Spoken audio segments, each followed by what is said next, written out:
Before discussing the concept of polymorphism, I would like to discuss the concept of class and object. As we discussed while discussing encapsulation, class is a collection of data and method. See, this is a class. It consists of data and method, right? So this is representing the concept of encapsulation. It is encapsulating data and methods. Now, from this class, we are creating different objects. Here in this example, I have created three objects, object 1, object 2 and object 3. So in this regard, we can say that class is a user-defined blueprint from where the objects can be created. Class is a general concept and object is specific and has got some identity. We can identify a particular object. So both the class and the objects represents the collection of data and methods. Then what is the difference? The difference here is that class represents the general concept and object is specific and has got the identity. Now let us try to understand this concept with the help of this example. Look at the board. Here this is a class. The name of the class is human and this is a human class, and these are the data which belongs to the human class and these are the methods belongs to the human class. Eyes, nose, mouth, etc. are the data which belongs to human class. Similarly, walking, drinking, sleeping, these are the methods which belongs to the human class. So human is a general concept. Every human has got this data and every human has got these methods. So it is a collection of data and methods representing this human class.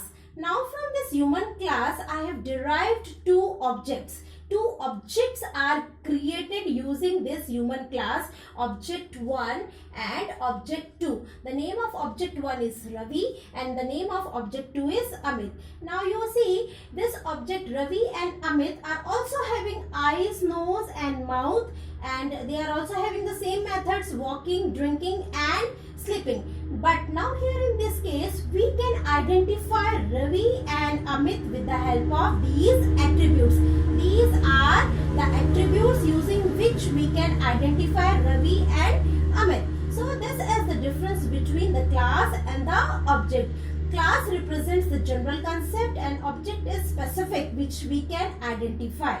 So I think this is clear to all of you what is the difference between class and object. Again I repeat, class represents the general concept and object is specific which we can identify. Both consist of the same data and method. Let us now discuss the fourth feature of the object-oriented programming concept, that is polymorphism. Polymorphism is made up of two words, many. Poly means many and morphism means form, means many forms. This we can understand with the help of this example only. Now look at the board. There is one method, walking method, defined in the human class. Now the same walking method is there in the Ravi in this object Ravi also, and in Amit object also the walking method is there. But here the walking method will behave differently for Ravi and here the walking method will behave differently for Amit. The same walking method will behave differently according to the object it refers.